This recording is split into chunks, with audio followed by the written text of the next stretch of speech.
Business Minds, presented by the Florida Business Journals, and brought to you by TECO Peoples Gas, at the heart of Florida's energy. In this episode, Tampa Bay Business Journal publisher and market president Ian Anderson welcomes Peoples Gas President Helen Wesley as we open our series highlighting Florida business leaders and sharing their insight. Helen, it's so great to have you here today as we launch and introduce our Florida Business Minds podcast to the world and shine light on some of the incredible business leaders across this ever-growing Florida business community. Before we get into it, since this is our first podcast, listeners may be tuning in and wondering, why am I here and what is this podcast all about? I'll hit on it quickly. The idea for this podcast was pretty simple. Each week across the state of Florida, we'll be having wide-ranging, in-depth conversations with a prominent CEO who is shaping the path for Florida's economic growth. And backing up just one step, for those who may not be familiar, I'm the publisher of our Tampa Bay Business Journal, and we're a news organization that covers the Tampa Bay business community closely. We cover CEOs, power brokers, startups, venture capital raises, and all things growth here in the Tampa Bay community.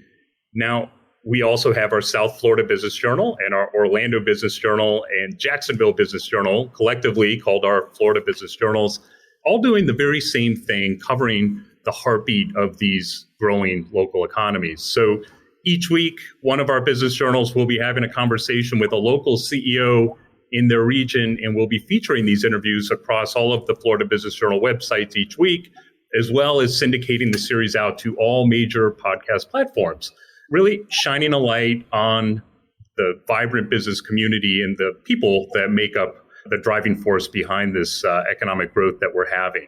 This season, we have some really great episodes already lined up. We'll be talking with Jeff Finnick, who's the chairman and governor of our Tampa Bay Lightning and a driving force behind Tampa Bay's Water Street development, also noted philanthropist in the community.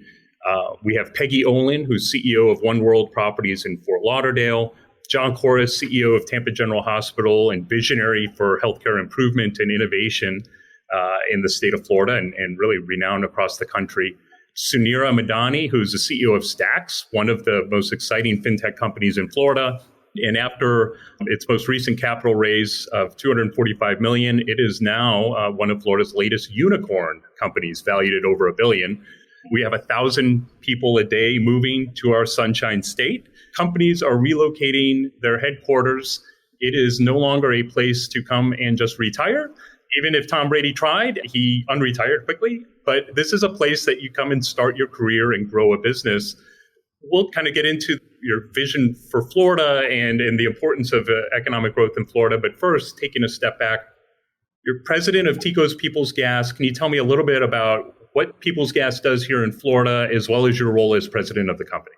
Sure. So all of what you said is true and exciting and is what makes Tampa Bay a very interesting place to live and work. And it's definitely, for the year and a half that I've been here, been pleasantly surprising on many, many counts, including the really, really friendly, energized business community to come and be a part of. I've lived in lots of different places, and this is definitely the most friendly, open business climate that I've seen. And I think that's something to be really proud of for Floridians.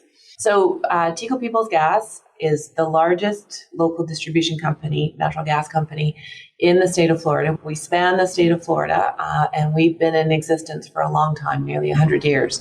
So as a natural gas utility, we've been foundational to some of the growth in Florida as the residential communities have spread across the state. So has the natural gas system that supports them. And then, of course, there are commercial customers, industrial customers, and all of that is linked by distribution systems and larger pipelines flowing gas around the state of Florida. So we're in a position where we have over 430,000 customers. A large majority of those are residential customers. And we are, in addition to being a very big part of all of the growth that you talked about in terms of people moving to Florida, all of the businesses and industry that's growing in Florida, many of those businesses and different industries are supported by natural gas as well. So not only are we helping to fuel the growth, but we're also doing it in a sustainable way, because natural gas as a more viable way to get energy at a good sustainable cost into a lot of the industries that are helping the economy grow. So first time living in Florida, you're a year and a half in. What was your perception of Florida, when the opportunity arose to come down here? And what has your experience been so far? Any surprises? I would say, so my perception going in was, I'm Canadian, and the state of Florida itself is, I think, roughly 2/3 the size of Canada. So, first of all, there's a scale difference there. A lot more people packed into a smaller geography. I think the average Canadian perception of Florida is, Disney World and retirement. And I would say I didn't have that. We've done some research and made sure we understood what we were moving towards. But I would say the very, very pleasant surprise is just the breadth of industry here, the degree of entrepreneurship, the degree of can-do, the friendliness with which newcomers are welcomed, because that isn't always the case. There are lots of places, both in Canada and North America, and we lived in London, England, where it takes a long time to break in as an outsider. And so that's been a very, very pleasant surprise. I would say Tampa in particular, another dimension is just the youth and the energy. And I think that comes from having a lot of universities centered here. And so the vibrancy of the population is also supported by all of the academia and the sports and the people that are fans of all of that. Americans in general are good fans. And so, when you've got a whole bunch of sports and a whole bunch of universities, that just sort of combines to create a pretty active, social, welcome community. And during COVID, even, we saw some of that. And I'm just really, really pleased to be able to take advantage of all of that now that COVID has meant things are much more open than they were.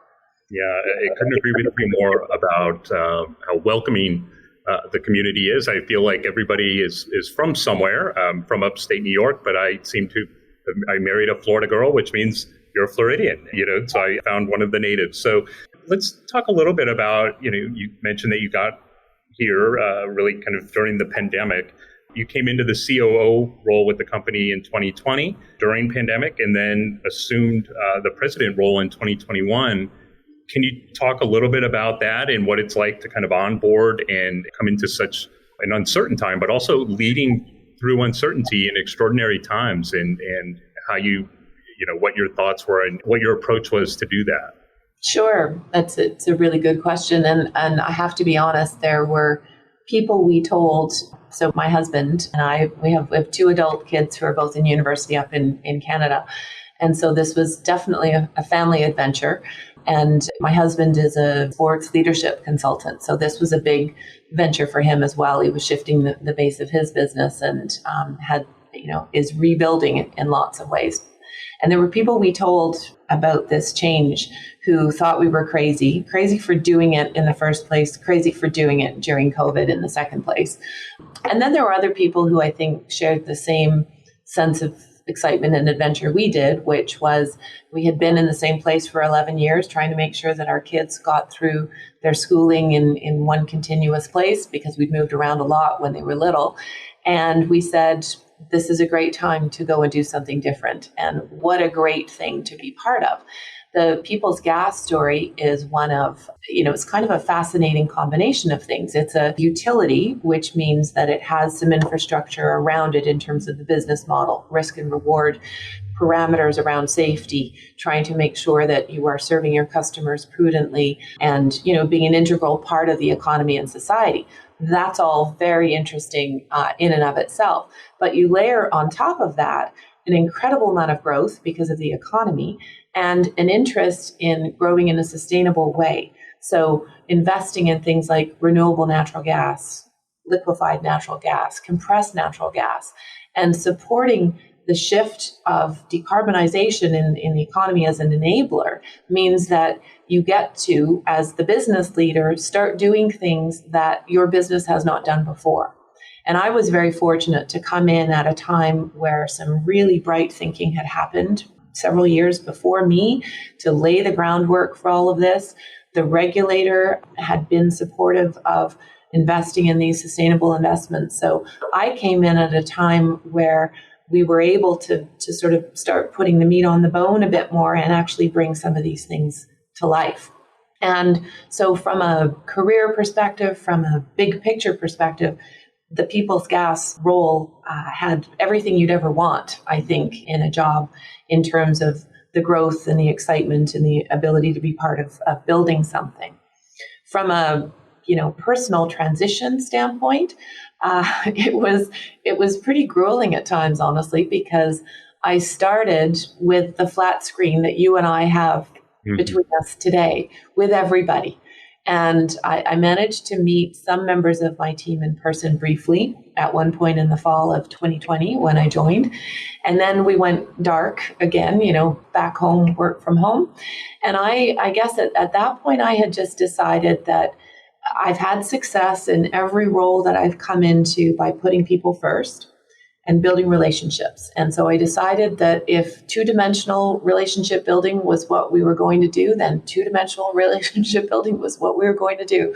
So I had I think 40 or so conversations in the first month and a half, just systematically said, okay, who do I need to talk to? Who do I need to build a relationship? Who do I need to get to know?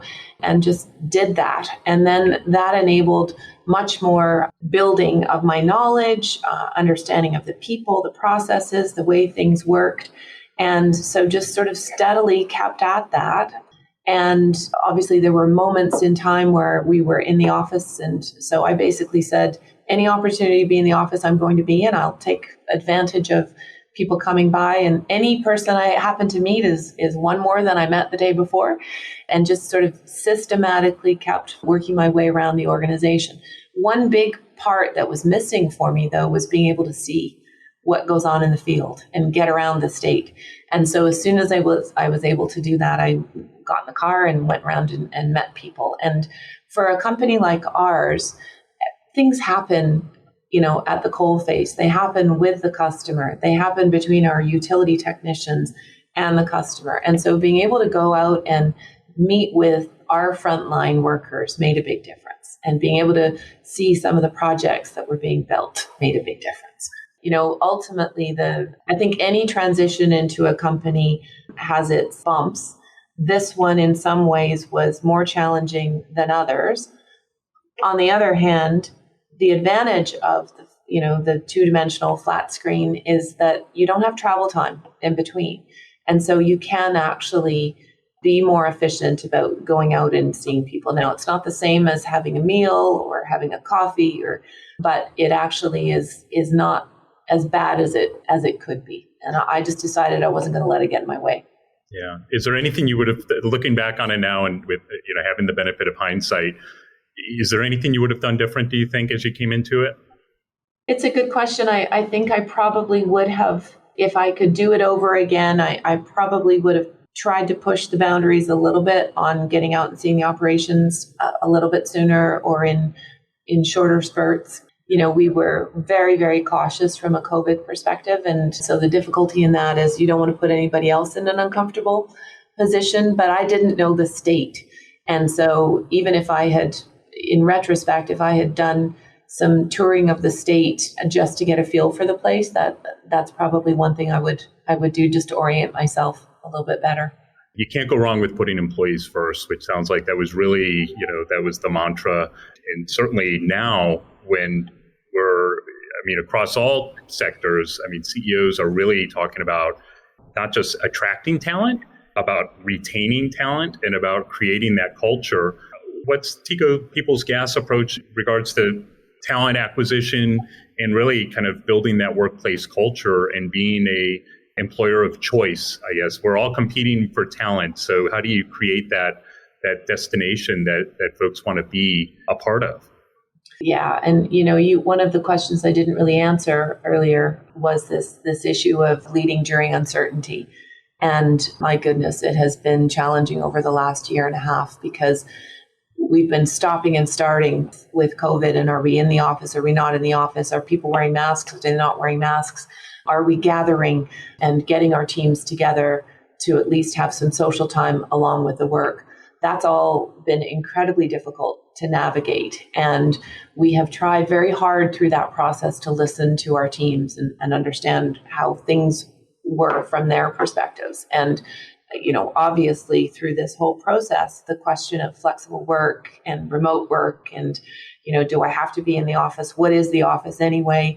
That's all been a very, very big and complex part of the conversation and has been central to the question you asked about employees and retention and talent development and those kinds of things. So we have, of all the things we have spent time talking about and really wrestled with over the last year and a half, it's been, what do we look like emerging from all of this? Because while we believe that being in the office is really important because it brings people together physically for conversation, to get to know one another, to keep tabs on one another, to create energy, to bounce off one another, all those kinds of things, we are also very cognizant of the fact that there's an element of flexibility that people have become accustomed to and really, really value.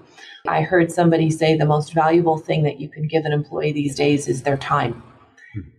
Their choice of how to use their time. And I think there's something to that as a working mother. If I hadn't had the ability to be flexible during my years, I would have really struggled. Now, I think the question of acquisition, retention, development is made more complicated by all of that because we have traditionally developed people on the job with a coach by their side, if you're talking about the field, for instance. And honestly, not a lot of that changes in our field operations. In the office environment, it changes quite significantly if you allow more flexibility, more remote working, and you have to be more creative about your touch points and more thoughtful about tracking people's performance and helping them and those kinds of things. So we are trying to be flexible and progressive in all of that. We're trying to be very people-centric in terms of understanding our people and knowing what they need and giving them development opportunities. We are incredibly blessed by the growth that we have because growth creates opportunity.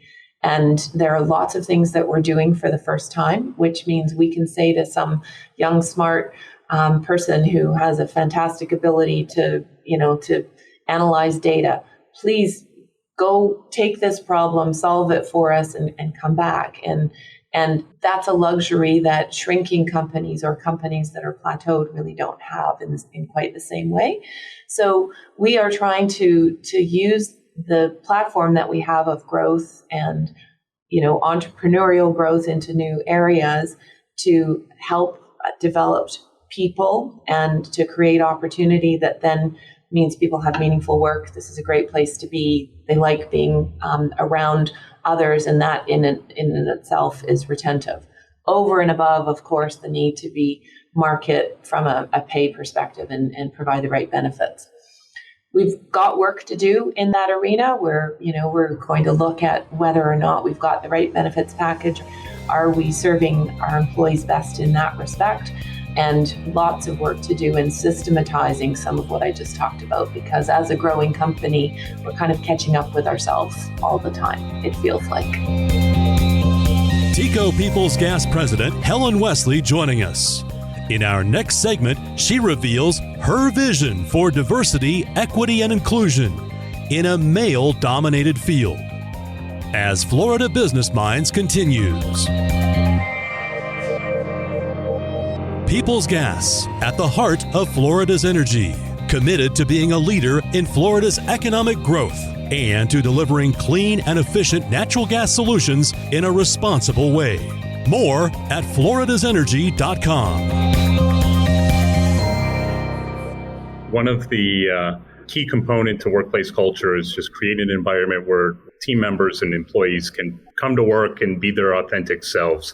And really create an inclusive environment. And I know from our conversation, so Tico People's Gas has launched some employee resource groups and ERGs, and it's a passion and something that you're really kind of spearheading and leading. Can you talk a little bit about that and the importance of just having that inclusive environment and a diverse work environment as well?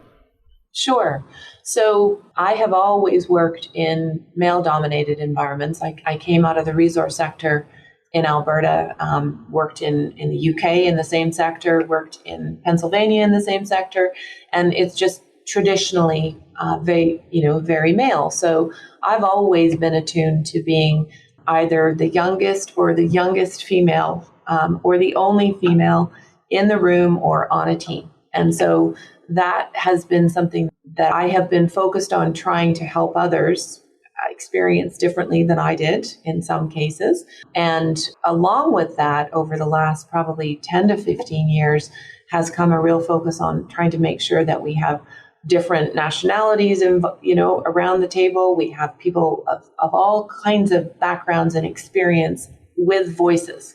So, one of the things that's important to me is it's you can try to tick boxes by making sure that you have diversity represented in terms of race or gender. But if you're not creating an environment where everybody around the table feels that they have a voice, then you really haven't done a whole lot, because those people won't stay. So the whole concept of creating an inclusive environment that is retentive and that brings the best out in all of those people is really what my focus is. The employee resource groups, again, something that predated me. I can't take credit for it. I just want to keep trying to support, are really fueled by the passion of employees. They're having the conversations that they think are important. And what we need to do is create an avenue through which they can continue to educate everybody about what's important and what an inclusive culture actually looks and feels like. We actually just had this conversation yesterday at our leadership team table and got some feedback that there's some work that we need to do in a few areas. And so I'm undertaking to have some more conversations so that I can understand what the issues are a little bit better. I think it is possible to make yourself feel really comfortable because you're not hearing any noise. And in my mind, if you're not hearing noise, that usually means that people don't feel comfortable talking. And so I would much rather hear about problems, hear about issues, and then be able to solve them. So we have to make sure that that feedback loop is alive and well. Helen, moving here in the midst of a pandemic, it can be difficult to connect with other business leaders that are busy, that are really trying to manage and navigate their own way through it. How did you go about really connecting across such a large state with very different economies, but really needing to connect with business leaders as you were coming in a very extraordinary time? It's a great question. And honestly, I have to say, this is one place where I think I used COVID a little bit to my advantage and said, what I want to do is really get to know my organization first and my people and understand my context. And then in due course, I will expand my circle. And I was fortunate to have the COO role, the time in the COO role to do that. Come, taking on the president role, I started to participate in some organizations like the Tampa Bay Partnership, which is truly phenomenal in terms of networking and great quality people that you can connect with and do something on behalf of the community. And then a real difference maker was participation in Leadership Florida.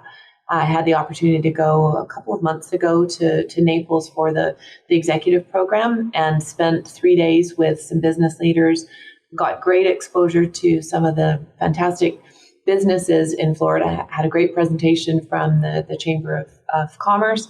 And from that, have made some relationships that I know will be worthwhile, but also just got a bit of a flavor for what this state really has to offer and the way people connect and the way they support one another. So I'm very thankful for that organization.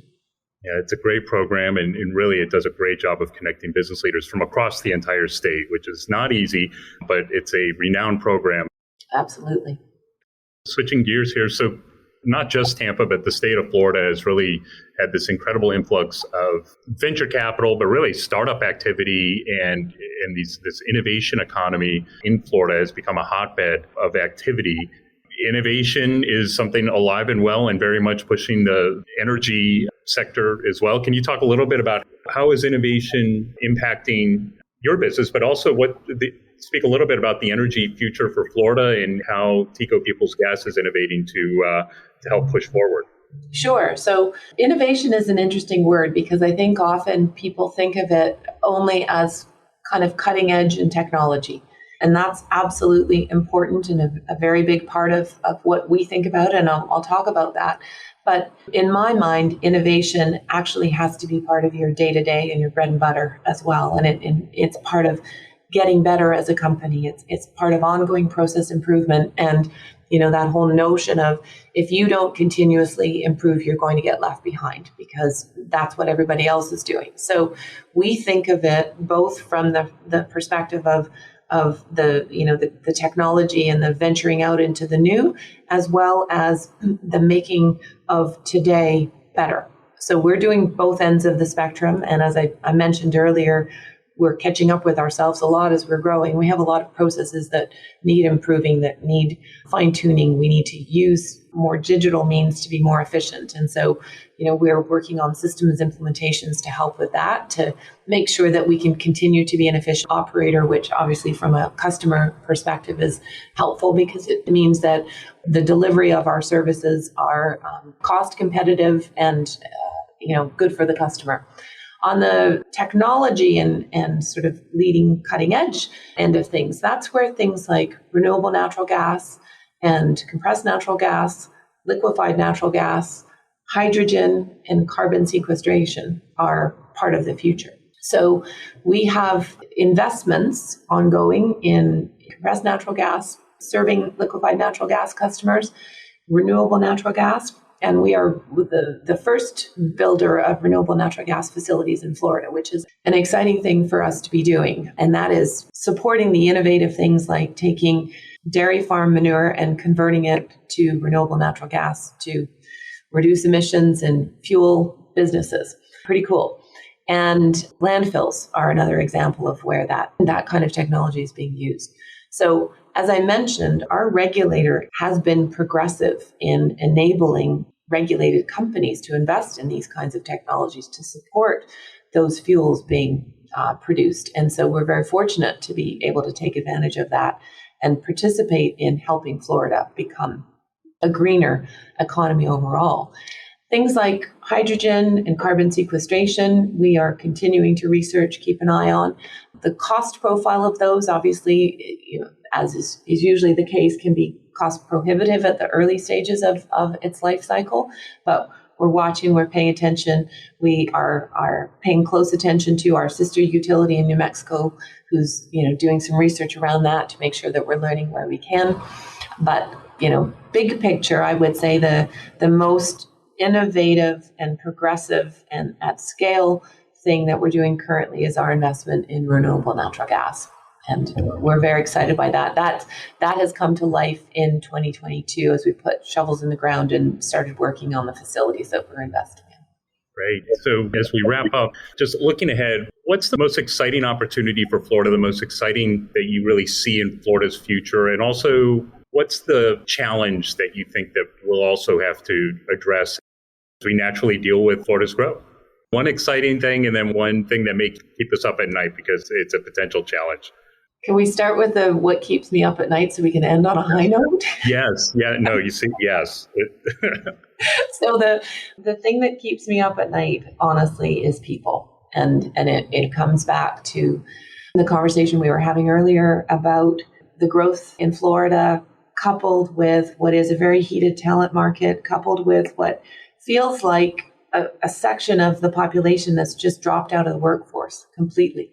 So there's a real gap between what we need to grow and support growth, even just, in sheer numbers, let alone thinking of qualifications and training, and what's available. And so what keeps me up at night is trying to solve that problem. And so we've just sort of recently changed our orientation around that and our thinking, can't boil the ocean. We need to zero in on what our most critical challenges are. And we need to take an innovative approach to solving that problem, which also includes trying to come at it from a diversity and inclusion standpoint. So are there pockets of the workforce that we're really just not even tapping? And the answer to that is yes. So if you looked at our field staff, you'd find it's largely male. That's just traditional. But there are lots of jobs in our field that there's no reason women can't do those jobs. So we need to figure out how to make sure that we are accessing more of the workforce than we currently do. So talent, absolutely, very big challenge, and trying to tackle it in a creative way.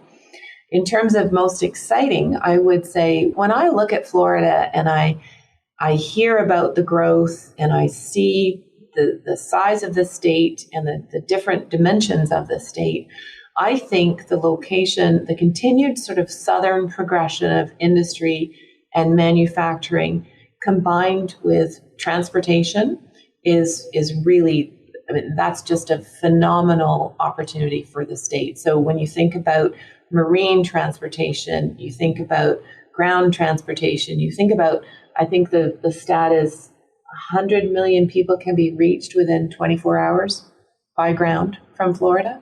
That's phenomenal.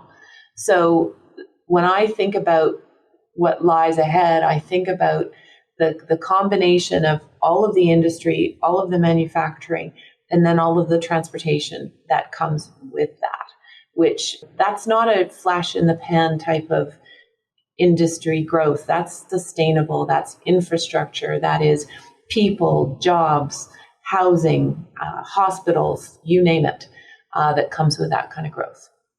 Helen, thank you so much for spending time with us and also for TECO People's Gas support in launching this statewide podcast.